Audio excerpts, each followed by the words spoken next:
أعوذ بالله من الشيطان الرجيم. بسم الله الرحمن الرحيم. الحمد لله رب العالمين. الصلاة والسلام على أشرف الخلق محمد وآله الطيبين الطاهرين.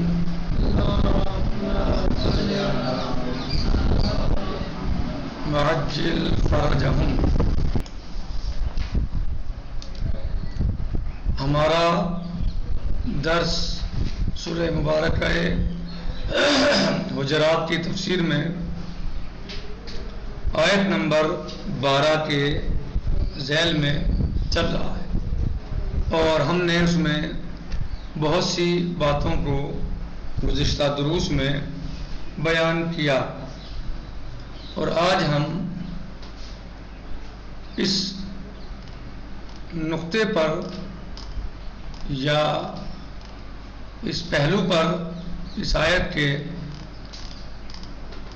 گفتگو کرنے جا رہے ہیں کہ جو اس آیت شریفہ کا گوشہ ہے یا پہلو ہے، یا اس آیت میں جو نقطہ پایا جاتا ہے وہ تجسس کے بارے میں، جیسے کہ مولا عز و جل ارشاد فرماتا ہے، بسم اللہ الرحمن الرحیم، یا ایہا الذین آمنوا اجتنبوا کثیرا من الظن ان بعض الظن اسم ولا تجسسوا ولا یغتب بعضکم بعضا ایحب احدکم ان یاکل لحم اخیہ میتا فکرہتموہ واتقوا اللہ ان اللہ تواب الرحیم۔ تو آج ہم اس نقطے تک پہنچے ہیں جو تجسس کے بارے میں ہے۔ ہم نے دیکھ لیا کہ قرآن کریم نے اوپر والی آیت میں تجسس جو آیت بیان کی جا رہی ہے، تجسس کو پوری صراحت کے ساتھ منع کیا ہے، اور چونکہ اس کے لیے کسی قسم کی کوئی قید و شرط نہیں لگائی، لہٰذا یہ چیز اس بات کی نشاندہی کرتی ہے کہ دوسروں کے کاموں میں جستجو کرنا اور ان کے بھیدوں کو فاش کرنے کی کوشش کرنا گناہ ہے، لیکن وہ قرائن جو آیت کے اندر اور باہر موجود ہیں وہ اس بات کی نشاندہی کرتے ہیں کہ یہ حکم افراد کی شخصی اور خصوصی زندگی سے مربوط ہے، اور اجتماعی زندگی میں بھی اس حد تک کہ اس سے معاشرے کی سرنوشت میں کوئی اثر نہ پڑتا ہو، یہی حکم صادق ہے۔ لیکن یہ بات واضح روشن ہے کہ جہاں اس کا دوسروں کی سرنوشت اور معاشرے کی حالت سے تعلق ہو تو پھر مسئلے کی دوسری شکل ہو جاتی ہے۔ لہذا پیغمبر صلی اللہ علیہ وسلم نے کچھ اشخاص اطلاعات جمع کرنے کے لیے مقرر کیے ہوئے تھے جنہیں عیون کے عنوان سے تعبیر کیا جاتا ہے، تاکہ وہ ایسی اطلاعات جو داخل اور خارج میں اسلامی معاشرے سے متعلق ہیں آپ صلی اللہ علیہ وسلم کے لیے اکٹھی کریں۔ یعنی انہیں کیا کہا جاتا تھا؟ عیون۔ وہ کیا کرتے تھے؟ وہ اطلاعات جمع کرتے تھے، اطلاعات جمع کرتے تھے، اور نبی پاک صلی اللہ علیہ وسلم کو بتاتے تھے کہ مثلا کون اسلامی نظام کے خلاف یا اسلامی حکومت کے خلاف یا آپ کے نظام کے خلاف کون کیا کر رہا ہے، صحیح، تو وہ اطلاع دے دیتے۔ ظاہر ہے اگر حکومتوں میں سے مثلا درمیان سے نظر ہٹ لیں، حکومتیں اس چیز سے نظر ہٹا لیں کہ وہ مثلا پتہ نہ رکھیں کہ کہاں کیا چل رہا ہے، کوئی مخالفت تو نہیں کر رہا، کوئی غلط کام تو نہیں کر رہا حکومت میں، تو حکومتیں بہت جلد ختم ہو جائیں گی۔ کوئی بھی حکومت اگر ان کے یہاں یہ شعبہ نہ ہو اطلاعات کا تو حکومتیں ختم ہو جائیں گی، مشکلات سے دو چار ہو جائیں گی۔ سب حکومتیں اپنے یہاں رکھتی ہیں، کرتی ہیں، تو یہ الگ چیز ہے کہ حکومت کے لیے ایسا کوئی کام کیا جائے کہ جو حکومت کے خلاف، تاکہ کوئی لوگ مثلاً قدم نہ اٹھا سکیں یا حکومت کو نقصان نہ پہنچا سکیں، تو وہ الگ شے ہے. لیکن آپ کا دوسرا بھائی پرسنل اور شخصی مثلاً جو ہے وہ اطلاعات حاصل کرنے لگے اور آپ کے پیچھے لگ جائے، آپ کی معلومات لینے لگے بلا وجہ، تو یہ صحیح نہیں ہے، اس کے نقصانات ہیں، یہ غلط ہے. لیکن حکومتیں اپنا کام کرتی ہیں، اپنے اعتبار سے کرتی ہیں، وہ اس لیے کہ تاکہ حکومت کو نقصان نہ پہنچا پائے کوئی، وہ الگ چیز ہے. تو نبی پاک کے بھی عیون موجود تھے. عیون یعنی جاسوس، جو اطلاع دیتے تھے، جو اس بات کی خبر دیتے تھے کہ مثلا کہاں کیا چل رہا ہے، کہاں کیا ہو رہا ہے. لوگ حکومت اسلامی کے بارے میں مثلا کیا کر رہے ہیں، تو وہ اطلاع خارج سے اور داخل سے جمع کرتے تھے اور نبی پاک تک مثلا پہنچاتے تھے. اسی بنا پر حکومت اسلامی بھی مامورین اطلاعاتی رکھ سکتی ہے. حکومت اسلامی بھی مامورین اطلاعاتی، یعنی اس طرح کے لوگ جو ہیں جاسوسی کرنے کے لیے پورا شعبہ یعنی بنا سکتے ہیں، تاکہ اطلاعات کے لیے شعبہ بنا سکتے ہیں، تاکہ اطلاع رہے، خبر رہے. صحیح. بعض جگہوں پہ سے اطلاعات بھی کہتے ہیں، انٹیلیجنس جسے کیا بولتے ہیں، انٹیلیجنس، اطلاعات، یا عرب سے مخابرات بھی کہتے ہیں. مخابرات یعنی خبروں دینا، خبر رکھنا. صحیح. تو اسے مخابرات بھی کہتے ہیں اس شعبے کو. جو جاسوسی ادارے ہوتے ہیں، جاسوسی شعبے ہوتے ہیں، CID والے معاملات ہیں. صحیح. یا اسلام اطلاعات، صحیح، مخابرات، یہ سب چیزیں اسی لیے بولی جاتی ہیں، جو کہ خبریں دی جاتی ہیں، اس میں پتہ لگایا جاتا ہے کون حکومت کے خلاف کیا کر رہا ہے. اسی بنا پر حکومت اسلامی بھی مامورین اطلاعاتی رکھ سکتی ہے، یا اطلاعات جمع کرنے کے لیے ایک وسیع ادارہ قائم کر سکتی ہے. وہی جسے شعبہ کہتے ہیں، پورا CID کا شعبہ ہے، صحیح، انٹیلیجنس کا شعبہ مثلا پورا شعبہ قائم کر سکتی ہے.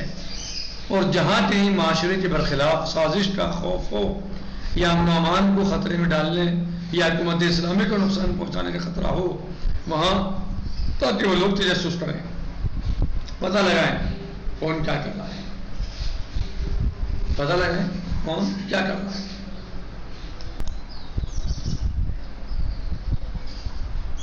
وہاں کہہ رہے ہیں کہ وہاں تجسس کریں، یہاں تک کہ یعنی جہاں حکومت اسلامی کو یا امن و امان کو خطرے میں ڈالنے یا حکومت اسلامی کو نقصان پہنچانے کا خطرہ ہو، وہاں تجسس کریں. یہاں تک کہ بعض افراد کی خصوصی اور داخلی زندگی میں بھی تجسس کریں، جستجو کریں. لیکن یہ امر ہرگز اس اسلامی بنیادی قانون کی حرمت کو توڑنے کے لیے بہانہ نہیں بننا چاہیے کہ کچھ لوگ اپنے آپ کو اس بات کا مجاز قرار دے لیں کہ وہ مسئلہ سازش اور نقص امن کے بہانے سے لوگوں کی خصوصی اور شخصی زندگی پر حملہ آور ہو. ایسا نہیں ہونا چاہیے. ان کا عمال نامہ کھولیں، ان کے ٹیلی فونوں پر کنٹرول کریں اور وقت بے وقت ان کے گھروں کی تلاشی لے لیں جا کے. ایسا نہیں ہونا چاہیے بلا وجہ. خلاصہ یہ کہ تجسس اور معاشرے کے امن و امان کی حفاظت کے لیے لازمی اطلاعات کے درمیان کی سرحد بہت ہی دقیق اور ظریف ہے، اور امور اجتماعی کے ادارے کے ذمہ داروں کو وقت کے ساتھ اس سرحد کی نگرانی کرنا چاہیے، تاکہ انسانوں کے اسرار کی حرمت کی حفاظت بھی ہو اور معاشرے اور حکومت اسلامی کا امن و امان بھی خطرے میں نہ پڑے. یعنی بہت سارے انسان کے اپنے پرسنل معاملات ہوتے ہیں. آپ ایک دم جائے گھر میں کسی گھس جاؤ گے، کیا معلوم انسان کس حالت میں ہے، کس پوزیشن میں ہے، اور آپ ایک دم جا کے وہاں گھر کو مثلا گھیر دو گے یا اندر چلے جاؤ گے، تو اس سے یعنی انسان کی بے حرمتی ہوتی ہے. اور اس کے جو اپنے نجی راز ہیں، جس کا حکومت سے کسی انسان سے کوئی تعلق نہیں ہے، مثلا نہ وہ کسی کے نقصان میں ہے، صحیح، نہ کسی کو وہ مثلا ضرر پہنچانے کے لیے، نقصان پہنچانے کے لیے ہیں، نہ حکومت کو نہ انسانوں کو، اس کے اپنے نجی معاملات ہیں، پرسنل ہیں. تو اگر ایک دم جائے گھر میں آپ کسی گھسیں گے تو وہ راز فاش ہوں گے نہیں ہوں گے، وہ اسرار فاش ہوں گے نہیں ہوں گے. تو لہٰذا اسلام ایسی اجازت نہیں دیتا اس طرح کی کہ آپ کسی کے پرسنل معاملات میں بلا وجہ جو ہے وہ آپ جا کے آپ مثلاً جو ہے وہ ایسے کرو کہ آپ گھر میں گھس جاؤ جا کے.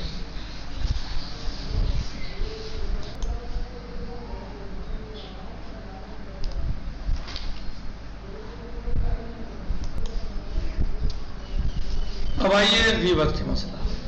تیسرا نقطہ ہے غیبت کے بارے میں. غیبت کیا ہے؟ غیبت بہت بڑا گناہ ہے. ہم بیان کر چکے ہیں کہ انسان کی زندگی کا سب سے بڑا سرمایہ اس کی حیثیت، آبرو اور شخصیت ہے. اور جو چیز اسے خطرے میں ڈال دے وہ ایسا ہے جیسا کہ اس کی جان کو خطرے میں ڈال دیا. بلکہ بعض اوقات شخصیت کو قتل کرنا شخص کو قتل کرنے سے زیادہ اہم شمار ہوتا ہے. کیا؟ شخصیت کا قتل کرنا شخص کو قتل کرنے سے اہم ہوتا ہے. کبھی کبھی انسان قتل ہو جائے وہ کم ہوتا ہے اور انسان ترجیح دے دیتا ہے اس چیز کو کہ میری شخصیت قتل نہ ہو، بولو میں قتل ہو جاؤں. کیونکہ شخصیت بڑی چیز ہے. اور یہ وہ مقام ہے جہاں اس کا گناہ قتل نفس کے گناہ سے بھی زیادہ سخت اور سنگین ہے. غیبت کے حرام ہونے کے فلسفوں میں سے ایک فلسفہ یہ ہے کہ عظیم سرمایہ برباد نہ ہو اور اشخاص کی حرمت ضائع نہ ہو. غیبت کے حرام ہونے کے فلسفوں میں سے ایک فلسفہ یہ ہے کہ عظیم سرمایہ برباد نہ ہو اور اشخاص کی حرمت ضائع نہ ہو اور ان کی شخصیت کو ان کی حیثیت کو داغدار نہ کرے. غیبت کر کے انسان کیا کرتا ہے؟ کبھی کبھی انسان کی شخصیت کو ہی قتل کر دیتا ہے، انسان کی شخصیت کو ہی برباد کر دیتا ہے. ایک چھوٹی سی چیز سے جو ہے انسان کی شخصیت برباد ہو سکتی ہے. جی، یہ ایسی بات ہے جسے اسلام نے بہت ہی زیادہ اہمیت دی ہے. دوسرا نقطہ یہ ہے کہ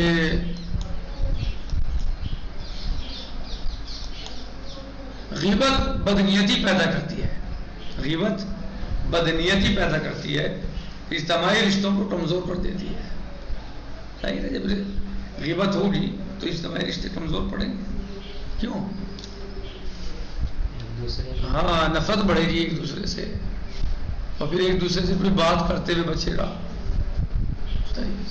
دوریاں بڑھیں گی اور جھگڑے فساد بڑھیں گے تو اجتماع تو خود ہی کمزور ہو جائے گا، اجتماعی رشتے کمزور ہو جائیں گے. اعتماد کے سرمایہ کو ختم کرتی ہے چیز. اعتماد نہیں رہتا آدمی کو، اس پر بھروسہ نہیں رہتا غیبت کرنے والے پر. اور تعاون اور مل جل کر کام کرنے کی بنیادوں کو متزلزل کر دیتی ہے. جس میں اس پر آدمی تعاون کرے اس کے ساتھ جب وہ منہ موڑتے تو برائی شروع کر دیتا ہے. سامنے والا ابھی اپنا منہ نہیں گھما پا رہا اس کی طرف سے کہ اس نے برائی شروع کر دی، اس نے غیبت شروع کر دی، اس نے اس کو کمیاں بیان کرنی شروع کر دی. صحیح، تو کیسے تعاون بڑھے مل جل کے آپس میں؟ اگر ایک انسان دوسرے انسان کی برائی پہ لگ جائے گا اور برائی کرتا رہے گا تو جس کی برائی کی جا رہی ہے وہ کیسے اس کا دل چاہے گا کہ اس کے ساتھ مل کے کام کروں؟ کبھی دل نہیں چاہے گا اس کا کہ میں اس کے ساتھ مل کے کام کروں. کیوں؟ گندگی ہے اس کے یہاں، اس کے گندگی ہے اور وہ منہ نہیں موڑ دیتا کہ برائی شروع کر دیتا ہے. تو کیا اس کے ساتھ کام کرتے ہوئے ہم اچھے لگیں گے؟ اور یہ کیا ہمارا اس سے جو ہے وہ اس کے ساتھ مل کے کام اچھا رہے گا؟ ہم جانتے ہیں کہ اسلام مسئلہ وحدت اور جامع اسلامی کے اتحاد، تنظیم اور استحکام کو سے زیادہ اہمیت دیتا ہے. جو چیز اس وحدت کو مضبوط بناتی ہے وہ اسلام سے تعلق اور لگاؤ رکھتی ہے، اور جو چیز اس کو کمزور کرے وہ اس کے لیے قابل نفرت ہے. اور غیبت ذوق پہنچانے اور کمزور کرنے کا ایک اہم عامل ہے. ان چیزوں سے قطع نظر غیبت، کینہ، عداوت، غیبت، کینہ، عداوت کا بیج دلوں میں بوتی ہے. صحیح. غیبت کیا کرتی ہے؟ کینہ و عداوت کا بیج دلوں میں بوتی ہے، اس سے عداوت بڑھتی ہے، بغض بڑھتا ہے، کینہ بڑھتی ہے، اور بعض اوقات خونی نزاعوں اور قتل و کشتار کا سرچشمہ بنتی ہے، خونی نزاع بن جاتی ہے، پیدا ہو جاتی ہے، اس سے قتل و غارت مچ جاتے ہیں غیبت کی وجہ سے۔ کتنا بڑا نقصان ہے، ظاہراً دیکھنے میں نہیں لگتا کہ ہوگا، لیکن بڑا نقصان ہے۔ سننے میں اور کرنے میں مزہ آ سکتا ہے، لیکن نتیجہ بہت خراب ہے، نتیجہ بہت غلط ہے۔ خلاصہ یہ ہے کہ اگر اسلام میں غیبت بزرگ ترین گناہ کبیرہ میں شمار ہوتی ہے تو یہ اس کے انفرادی اور اجتماعی برے آثار کی وجہ سے ہے۔ روایات اسلامی میں اس سلسلے میں بہت ہی ہلا دینے والی تعبیریں دکھائی دیتی ہیں، جن کا ایک نمونہ ہم ذیل میں نقل کرتے ہیں۔ پیغمبر الہی علیہ السلام صلی اللہ علیہ وسلم نے فرمایا، ان الدرہم یصیبہ الرجل من الربا اعظم عند اللہ فی الخطیہ من 36 زنیہ، یہ زنی ہر رجل و ارب الربا ارز الرجل المسلم، وہ درہم جو انسان ربا و سود کے ذریعے حاصل کرے اس کا گناہ خدا کے یہاں 36 زناؤں سے بڑھ کر ہے۔ کیا؟ وہ درہم جو انسان ربا اور سود کے ذریعے حاصل کرے، جو انسان سود لیتا ہے اور سود کے ذریعے ایک درہم لے وہ تو اس کا ایک درہم یہ 36 زنا سے برا ہے۔ 36 زنا کے گناہ جو ہے وہ ایک طرف، اور اس ایک درہم کا گناہ ایک طرف جو سود کے ذریعے لیا ہے۔ اس کا مطلب نہیں ہے کہ زنا الیاذ باللہ جائز یا ہلکا ہو، نہیں، یہ نہیں ہے، چونکہ ایک سے ایک بڑھ کے ہے، ایک سے ایک بڑھ کے گناہ ہے۔ تو یہ جو سود لے رہا ہے یہ گویا 1 روپیہ کر دے تو اس نے اس سے بڑا گناہ کیا جو 36 زنا کر رہا ہے، اور ہر ربا سے بالاتر مسلمان کی آبرو ہے۔ وَأَرْبَ الرِّبَا عِرْضُ الرَّجُلِ الْمُسْلِمِ، اور ہر ربا سے بالاتر مسلمان کی آبرو ہے، اس کی عزت ہے۔ یعنی ایک درہم 36 زنا سے بڑھ کے، اور مسلمان کی آبرو اس ربا سے بڑھ کے۔